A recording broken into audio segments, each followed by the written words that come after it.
You have likely opened the Bible before and seen stories of miracles, heroes, and impossible victories. But there is one chapter that does something different. It does not simply tell you what happened, it tells you why it mattered. And more importantly, it shows you what is still possible right now, in your own life. That chapter is Hebrews 11. It is often called the Hall of Faith. But this is not a museum of the past. It is not a quiet hallway filled with dusty names and forgotten stories. It is alive. It breathes. It calls out to you. Because what you are about to encounter is not just history. It is a pattern, a force, a hidden engine behind every moment where the impossible broke into reality. The world teaches you that faith is fragile, a last resort, something you cling to when logic fails. But this chapter confronts that idea head-on. It presents faith as something else entirely, something solid, something dangerous, something powerful enough to reshape reality itself. And here is where it becomes personal. You are not reading this by accident. We are not drawn to these words by coincidence.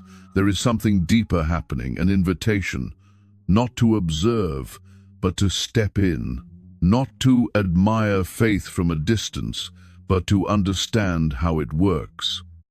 Because without what this chapter reveals, belief becomes routine, empty, mechanical, but with it, everything changes.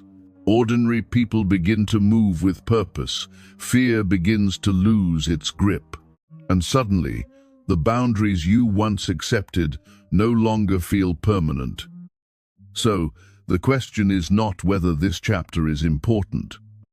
The real question is, what does it know about faith that you don't yet see? And as you lean closer, the answer does not begin with a story. It begins with a definition. Now the voice of Hebrews 11 does something unexpected. It does not begin with a story. It does not point to a hero. It gives you a definition clear, sharp, and impossible to ignore. Faith is confidence in what we hope for and assurance about what we do not see. At first, that may sound simple, but if you slow down, you begin to feel the weight of it. This is not guesswork. This is not blind optimism. The world has taught you that faith is closing your eyes and wishing things will somehow turn out well. But here, faith is described as the opposite. It is not the absence of certainty. It is a deeper kind of certainty. You are being told that faith allows you to stand on something invisible as if it were solid ground. Think about that. It means you can look at a promise you cannot yet touch, cannot yet measure, cannot yet prove, and still treat it as more real than everything you can see around you. That is unsettling. That challenges the way you have learned to trust your senses, your logic, your control. And yet, this is where everything begins. Because if what you see is not the highest reality, then what you believe matters more than what you experience. We begin to understand that faith is not passive. It is not waiting. It is not hoping from a distance. It is an active posture of the soul, a decision to trust before evidence arrives. And this changes how you move, how you choose, how you endure. You start walking as if the future is already secured. You start holding on to promises as if they have already been fulfilled. And just when you begin to grasp this definition, the narrative pulls you even further back beyond your life, beyond human history, to the very beginning of everything. The voice of Hebrews 11 now draws your attention beyond human history, beyond memory, beyond imagination, into a moment where nothing existed except God. No earth beneath your feet, no sky above your head, no sound, no light, no form, only silence and the presence of the Creator. And then, something happened. Not through tools, not through visible material, but through a command. Let there be. And what was unseen became seen. You are invited to understand this through faith, that the universe itself was formed at God's command, so that what is visible was not made out of what was visible. This challenges everything you instinctively trust, because you have been trained to believe that something must come from something, that matter requires matter, that existence must be built from existing parts. But here, the foundation of reality tells a different story. Everything you can touch came from what you cannot see. This is not just theology. This is the framework of faith itself. Because if the visible world was born from the invisible word, then the unseen is not weaker, it is greater, more real, more foundational, and that changes how you interpret your own life. When you feel like you have nothing, you assume you have reached the end. But faith says you may be standing at the beginning. When circumstances appear empty, when resources are gone, when options disappear, we are tempted to panic. But creation itself whispers a different truth. God does his greatest work where there is nothing to work with. You begin to realize that lack is not a limitation to him, it is an invitation. And as that realization settles into your spirit, the silence of the beginning gives way to something else. The first human stories where this invisible power steps into real lives. The record of Hebrews 11 now turns from the beginning of creation to the beginning of humanity's response. Two brothers stand before God. Their names are Cain and Abel. They grew up under the same sky. They heard the same stories about the Creator. They understood that there was a God who deserved honor. And so, in a moment that seems outwardly identical, they both brought offerings. From a distance, nothing appears different. But heaven saw what earth could not. Cain brought something from the soil, an offering, yes, but without weight, without surrender. It was an act, not a conviction, a gesture, not trust. He gave, but he did not truly believe that God was worthy of his best. Abel stepped forward differently. He did not bring what was convenient. He brought what was costly. The firstborn, the finest portions, the part that mattered, because in his heart there was something deeper than ritual, there was faith. And God responded, not to the hands, but to the heart. By faith, Abel was commended as righteous, not because of the object he carried, but because of the trust behind it. His offering spoke a language that heaven recognizes, a language that cannot be faked, performed, or imitated. You begin to understand something unsettling. You can move your hands without moving your heart. You can perform the motions without possessing faith. We see it even now in our own lives. The quiet temptation to give God what is left instead of what is first, to appear devoted while holding back what truly matters. But Abel's story refuses to be buried. Though his life was cut short, his faith still speaks. It echoes across generations, asking a question that reaches you now. When you stand before God, what is truly in your heart? And as that question lingers, another life emerges from the shadows, one that chose not just to offer, but to walk with God continuously. The account in Hebrews 11 now shifts from offerings to a life quiet, almost hidden, yet powerful enough to defy death itself. His name was Enoch. He lived in a time when the world was drifting further from God. Violence was rising, hearts were hardening. People were learning how to live without reverence, without awareness, without fear of the Creator. And in the middle of that growing darkness, one man chose a different path. Enoch did not stand on a stage. He did not lead armies or build monuments. He walked with God. This was not a momentary act of devotion. It was not a ritual performed once a week. It was a continuous, daily alignment, a life lived in awareness of God's presence, every step, every decision, every quiet moment shaped by that relationship. You begin to see something here that challenges the way we measure significance. Because, from the outside, Enoch's life might have seemed ordinary, but heaven measured it differently. He pleased God, not through achievement, not through recognition, but through closeness. And then, something happened that has echoed through history. By faith, Enoch was taken from this life so that he did not experience death. One moment he was walking, and the next he was gone. No grave, no farewell. Just a life that transitioned directly into eternity.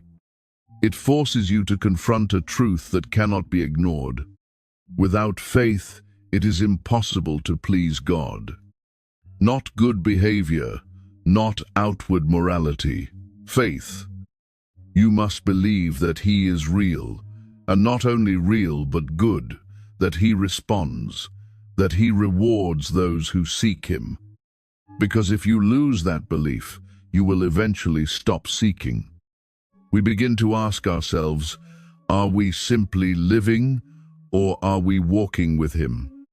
And as that question deepens, the world itself begins to move toward a breaking point, where one man will be asked to trust God against every visible reality.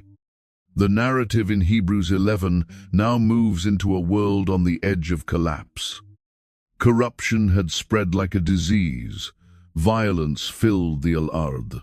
Humanity had learned to live without restraint, without reverence, without God. And in the middle of that chaos, one man heard a voice that others ignored. His name was Noah. God spoke to him about something no one had ever seen before, a coming flood that would wash the earth clean.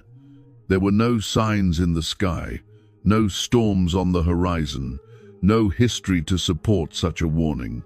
Only a word. And Noah believed it. You have to imagine what that looked like. A man building a massive ark on dry land, day after day, year after year, the sound of hammering echoing under a clear sky, neighbors passing by, shaking their heads, laughing, whispering. To them, it made no sense. There was no evidence, no urgency, just a man acting on something invisible. And yet, he kept building. We know what it feels like to be misunderstood, to stand alone in a decision that others cannot comprehend, to follow a conviction that invites criticism instead of applause. Noah chose the voice of God over the noise of the crowd. By faith, he acted on what had not yet been seen, not casually, but with a deep, reverent fear, a recognition that what God says will happen, will happen. And because of that, his obedience became protection. While the world mocked, he prepared. While others dismissed the warning, he responded. His faith did not just shape his future, it preserved his family.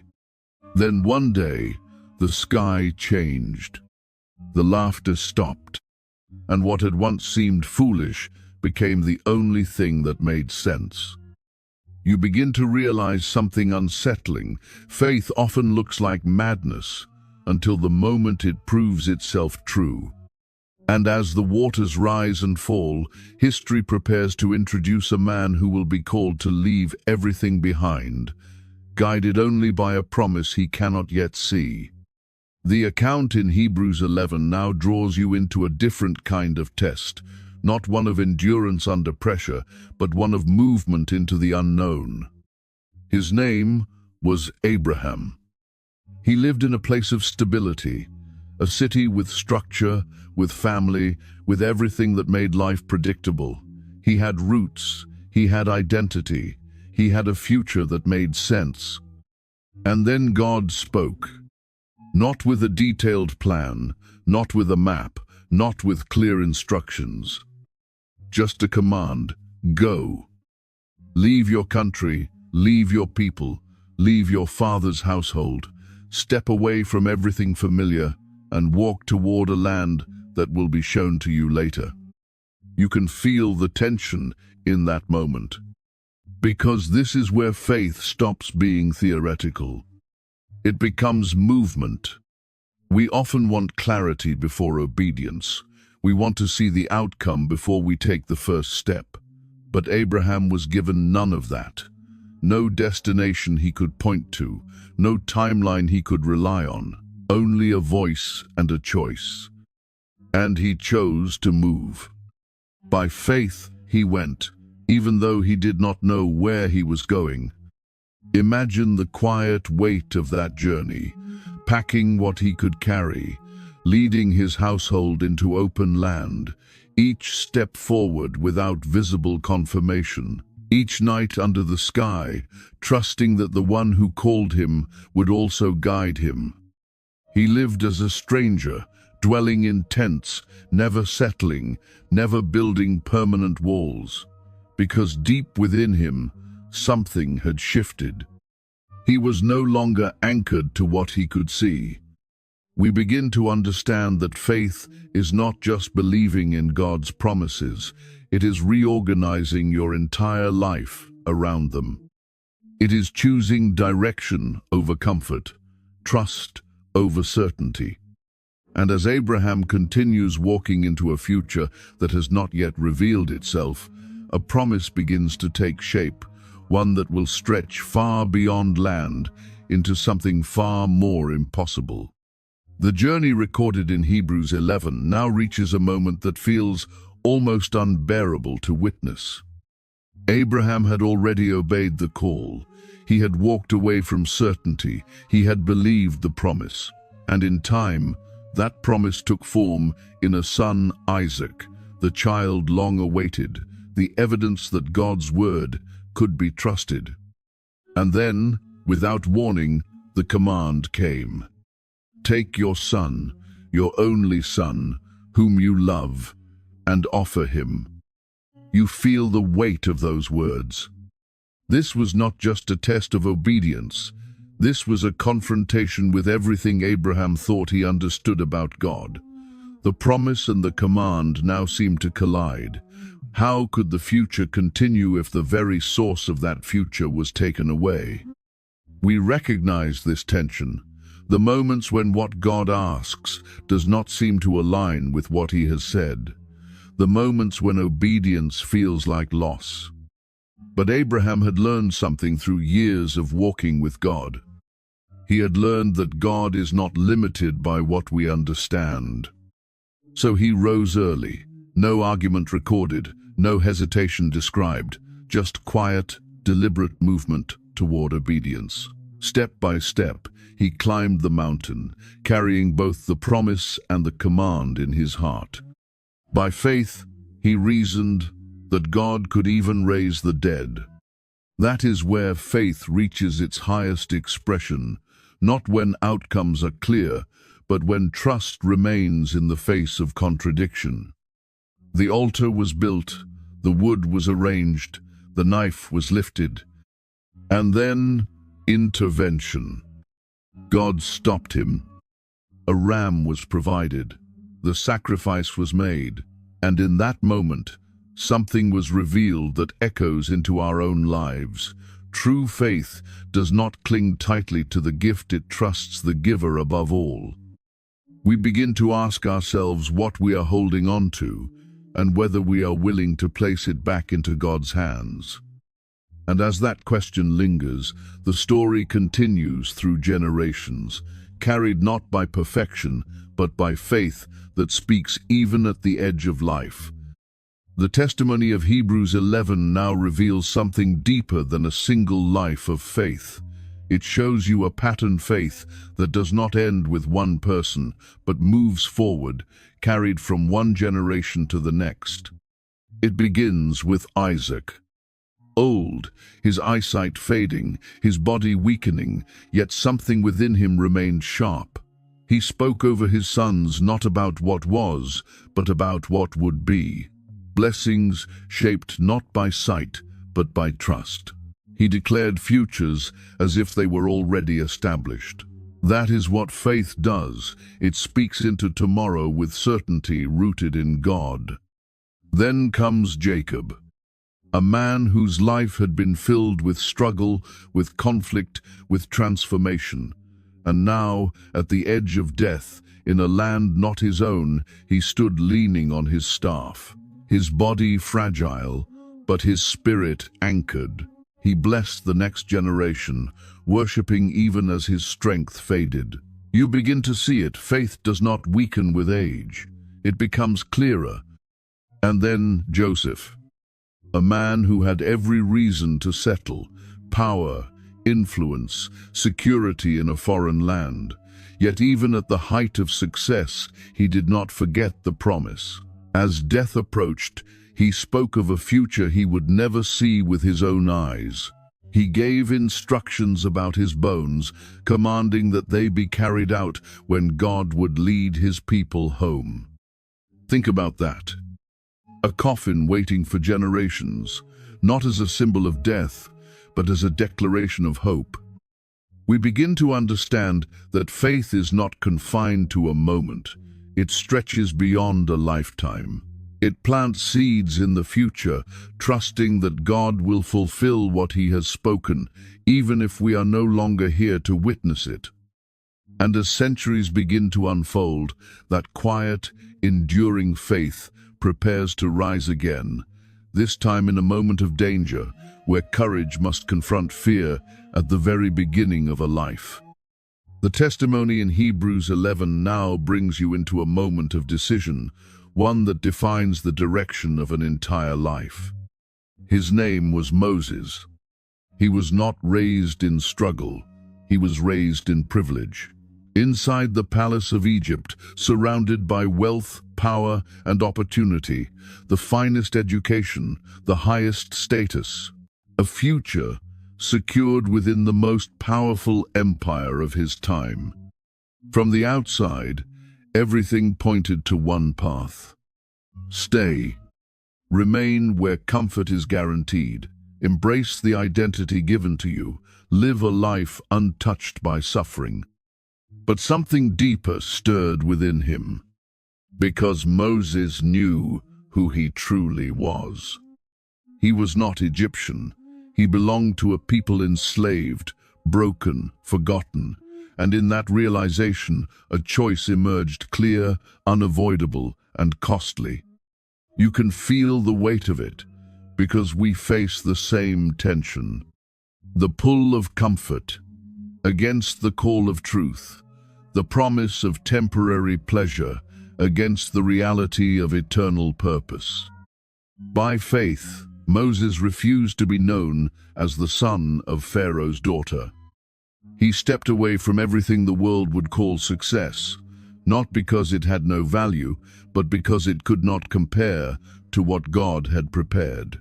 He chose to be mistreated with the people of God rather than to enjoy the fleeting pleasures of sin. This was not loss. It was vision. He saw beyond the palace, beyond the moment, beyond the rewards that fade. He fixed his eyes on something invisible, something lasting. We begin to understand that faith is not just believing differently, it is choosing differently. It is walking away when others would stay. It is surrendering what shines now for what will endure forever. And as Moses turns his back on Egypt, the path ahead leads not into comfort, but into confrontation, where faith will be tested against impossible barriers. The account in Hebrews 11 now places you at the edge of a fortified city. massive walls rising high, thick enough to silence any thought of victory. This is Jericho. From a human perspective, the outcome is already decided. No siege weapons, no strategy that makes sense, no visible path forward. And yet, God gives an instruction that defies logic. Walk. Not once, not twice, but day after day, circling the city in silence. No attack, no resistance, just obedience that looks, to every watching eye, like weakness. You can imagine the tension. Soldiers on the walls watching, confused, perhaps even amused, an army marching without fighting, moving without advancing. It does not align with reason. It does not satisfy the need for control. But faith is not built on what makes sense. We are often drawn to strategies we can explain, outcomes we can predict.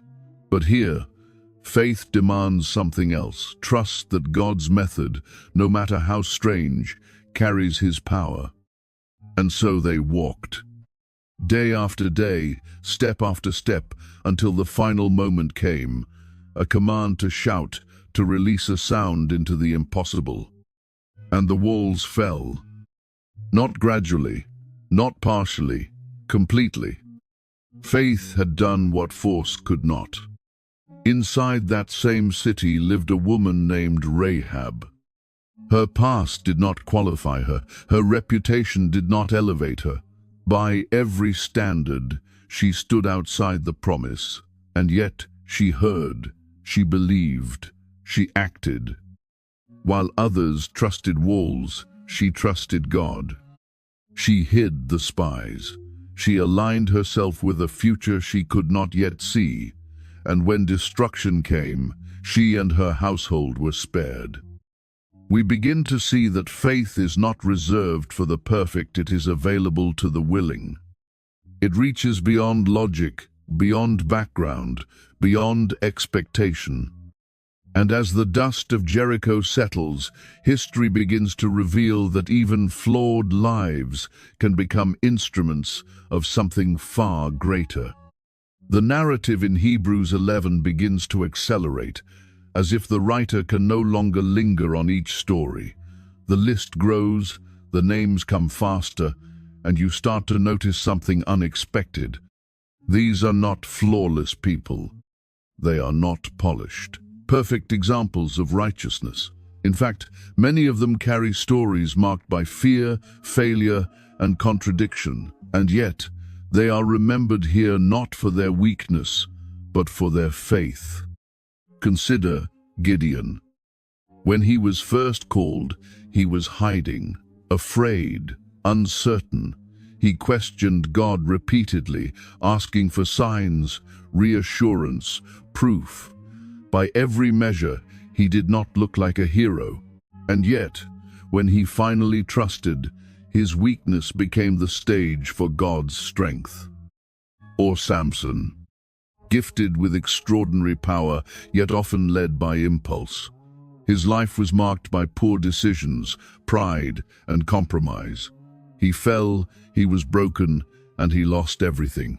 But in his final moment, he turned back to God, and faith returned, even in the ruins. And then David, a shepherd boy who faced giants with courage, yet later fell into grave sin, adultery, deception, bloodshed. His story is not clean, but he never stopped returning to God. He never stopped trusting in mercy greater than his failure. You begin to realize something that challenges everything you assumed. God does not wait for perfection. We often believe we must fix ourselves before we can be used, before we can matter, before we can step forward. But this record tells a different story. Faith does not erase weakness, it transforms it. It takes fear and turns it into courage. It takes failure and turns it into testimony. And as these imperfect lives continue to unfold, the evidence begins to build. Faith is not proven only in victory, but in something far more difficult to understand. The testimony in Hebrews 11 now shifts in tone, and you can feel it immediately. Until this moment, faith has been surrounded by victory, kingdoms conquered, promises fulfilled, miracles breaking into the natural world. This is the kind of faith we are drawn to, the kind we pray for, the kind we expect. But now, the narrative refuses to remain comfortable, because not every story ends in escape. Some were delivered, but others were not. You are confronted with lives that did not avoid suffering but walked straight through it. People who were tortured, who faced chains and imprisonment, who were mocked, beaten, and rejected. They were given a choice: deny what they believed or endure what they feared. And they chose to endure. We begin to feel the weight of that decision, because this is where faith becomes something deeper than expectation. It becomes endurance. Some were stoned, some were killed by the sword. Some wandered in deserts and mountains, dressed in rags, without shelter, without security. To the world, they looked abandoned, forgotten, defeated. But heaven tells a different story. The world was not worthy of them. That statement changes everything.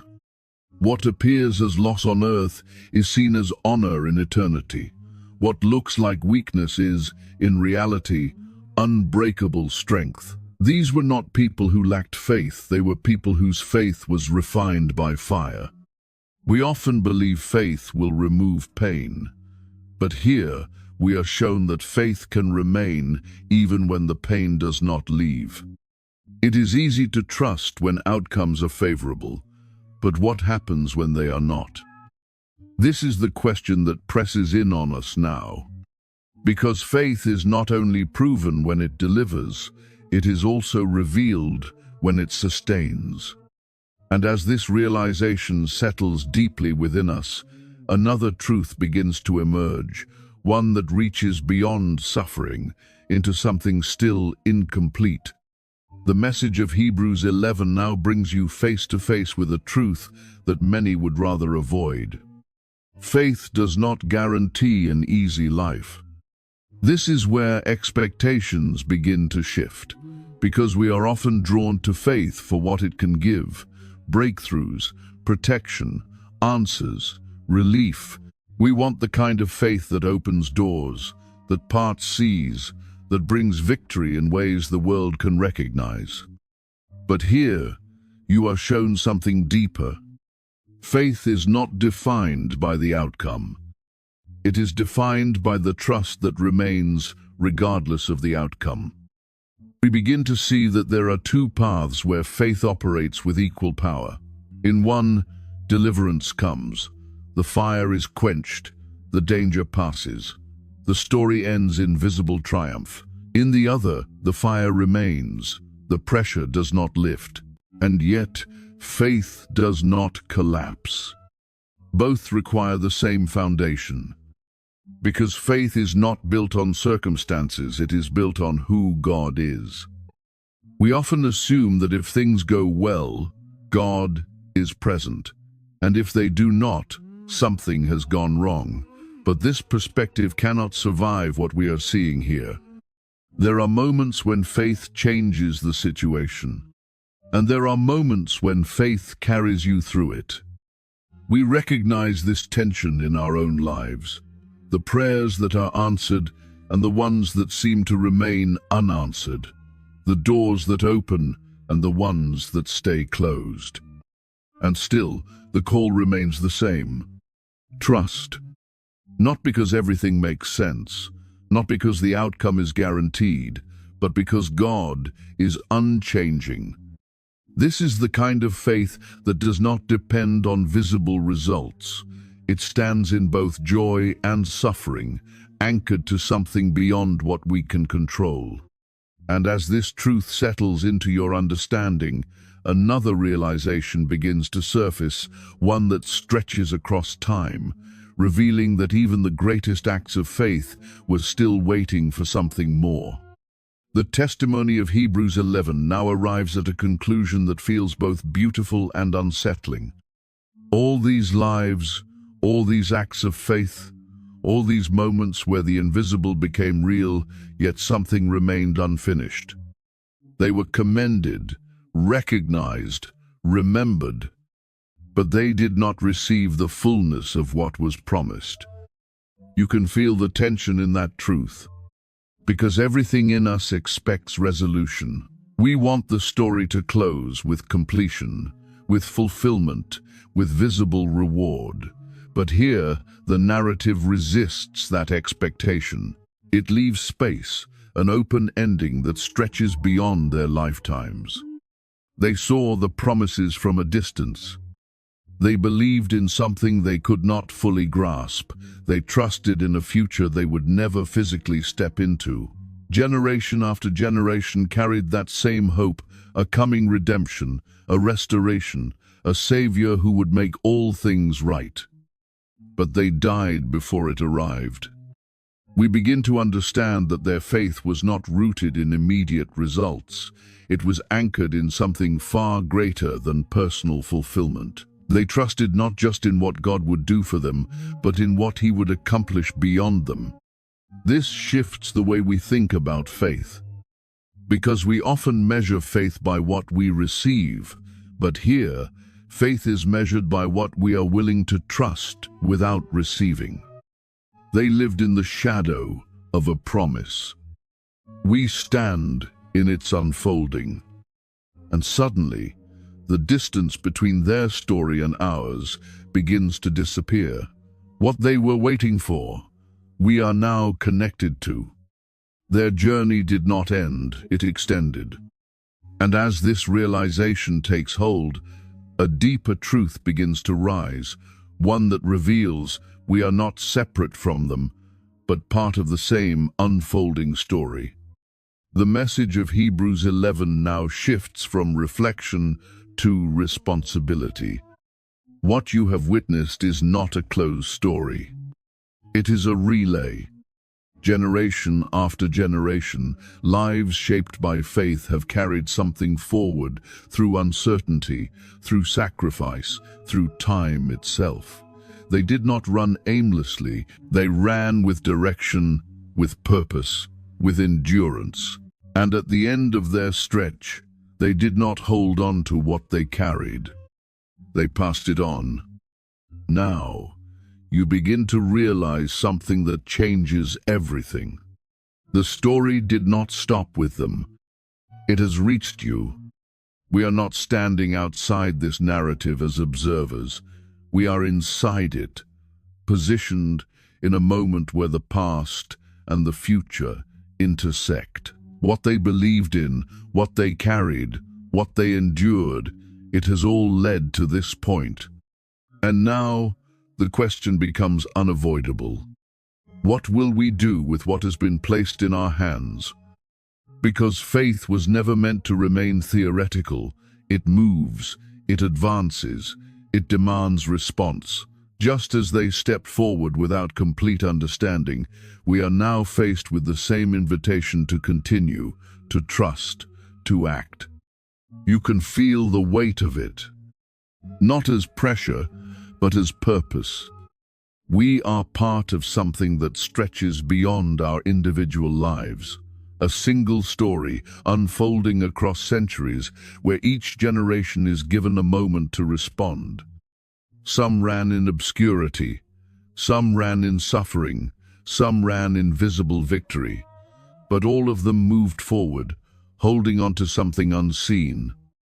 And now it is our turn to step onto the path they once walked, to carry forward what they once held, to live in such a way that faith does not remain a concept but becomes a lived reality. And as this realization settles deeply within us, the image begins to sharpen, no longer a distant idea, but something vivid, something alive, something watching. The message now unfolds into a vivid image, one that moves beyond words and into something you can almost see. A stadium, not empty, not silent, but filled layer upon layer, seat upon seat with witnesses. This is the picture drawn from the truth surrounding Hebrews 11. They are not strangers. They are the ones who came before. You begin to recognize them not by their faces, but by their stories. Lives marked by trust in what could not be seen, choices that defied logic, endurance that outlasted pain.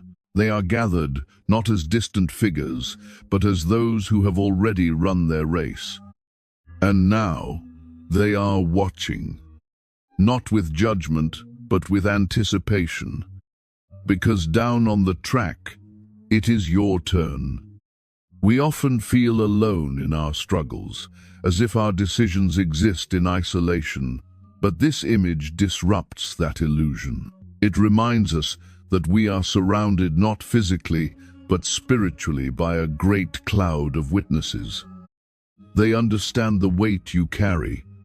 They know what it feels like to step forward without certainty, to hold on to promises when nothing around you confirms them, to keep going when stopping would be easier. And now, they are urging you on. When you feel weak, they remind you that weakness does not disqualify you. When you feel like your past is too heavy, they remind you that failure is not the end.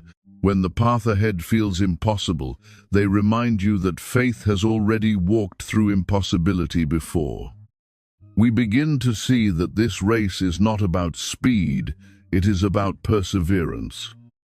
It is about continuing, even when the finish line is not yet visible. And as their presence surrounds you, not as pressure but as encouragement, a realization begins to take hold. This journey is not meant to be carried with distraction, but with focus, with intention, with everything set aside that would hold you back. The message of Hebrews 11 now comes into sharp focus, revealing its final and most important meaning. This has never been about perfect people. It has never been about flawless obedience, or a life without failure, or a record without mistakes.